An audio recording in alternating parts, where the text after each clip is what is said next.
My favourite story of the day so far, we'll just mention it at the top here, is the Taliban racking up £125,000 worth of parking tickets and not paying the bill on the grounds that they've got diplomatic immunity in London.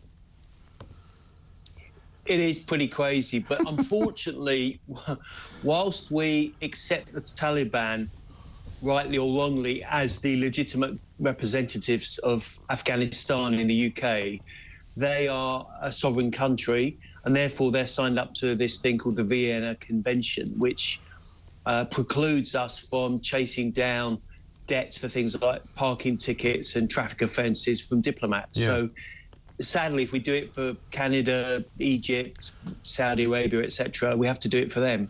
Couldn't we just sort of tow their cars every now and again and just pretend that we forgot that they had diplomatic place and go, oh, terribly sorry about that.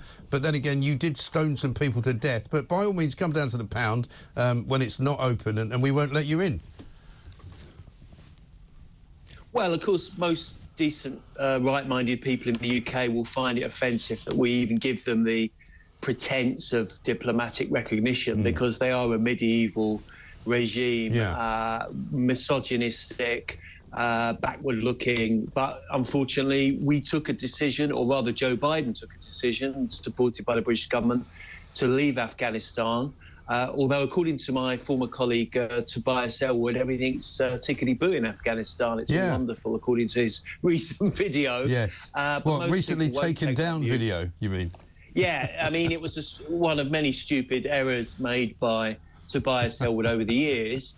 But you know, most people, most sensible people will understand that, you know, this is a deeply retrograde and unpleasant regime. But unfortunately, they are signed up to the Vienna Convention, so we have to abide by it. Yeah, I'm told by my representative in Kabul that the penalty for parking on double yellow line in Afghanistan is 3 points on your licence and you get stoned to death. Don't give Sadiq Khan any ideas. Yeah, actually, yeah, you're right. Yeah, I shouldn't have done that. He's probably responsible for going and letting them all off. Let's talk about the migrant problem, speaking of that, because, of course, we're hearing this morning that Ascension Island might well be a destination possible for people who don't make it into the asylum system here in this country. Seems to me the Ascension Islands might have been a better idea in the first place, given that it's actually a British kind of property, if you like. Yes, I agree. I think the British public, broadly speaking, do want to have a solution to this ongoing issue of stopping the boats. And obviously it's one of the Prime Minister's key objectives, as outlined at the beginning of this year. Yeah. What they don't want is this endless briefing and changing of nuance about it.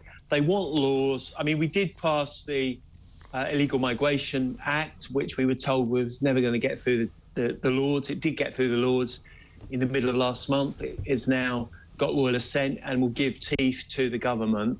But what we need is action now. And I think in the run-up to the general election next year, people are going to want to see initiatives like, for instance, returning as many Albanians as possible to that country. They're going to want to see tough action in the Channel, and they are going to want to see a long-term solution.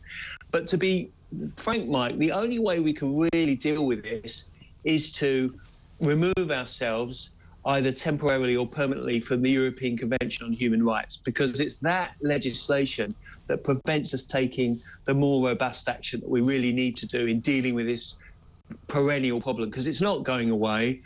And as economic and climate change and other issues arise throughout the world, you will continue to see many, many more thousands and millions of people try to move to Europe and the UK. Yeah, absolutely right. Funnily enough, you know, once again, we've got this Bibi Stockholm story rearing its head this morning. You know, we're told there might be some migrants arriving to go onto that. There might not be. Nobody seems terribly sure what rights they'll have once they are on it. It seems pretty clear that they'll be able to freely come and go, whether it's by means of a taxi into town or a bus or whatever it is. You know, there seems to me that as you say, the problem's not going away, because as long as people can come here and manage to gain access to the country, they're not going to stop coming. So we surely have to find a way to deter them from doing that. Yes, and the only way you can do that is to change the legal regime, because whilst our courts interpret legislation, particularly our international treaty obligations and particularly the 1998 Human Rights Act, so permissively and so liberally, we're not going to be able to be as tough as possible.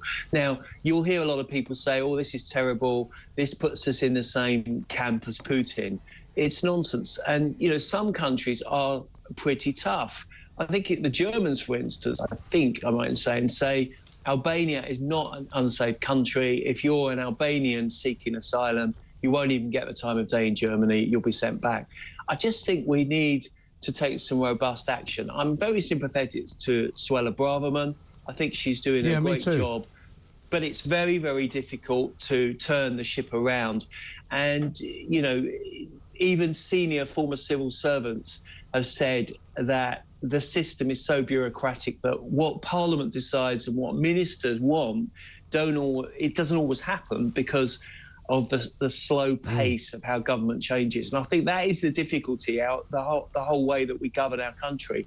And that's a much bigger issue than just immigration. Yeah, absolutely right, because we've seen, haven't we, over just the past couple of weeks, there are law firms which are willing to operate outside of the law to basically get legal aid money to enable illegal migrants to come here and stay legally by constructing a false narrative and making up stories about how they're going to be tortured or how they're gay or how they've got depression in order to stay here. I think we've got to be much harder on these law firms, haven't we?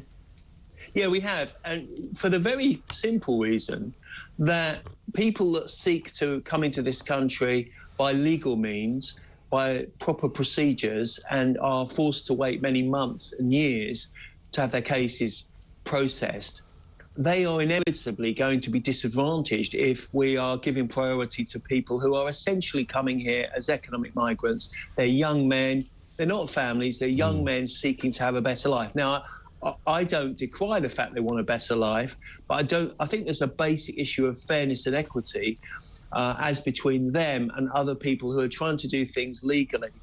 The fact is, you'll have a lot of people on the left and liberals who say this is a terrible country, we're a basket case economically. Yeah. At the same time, millions of people, literally from across the world, revere the United Kingdom and want to come here to make a better life.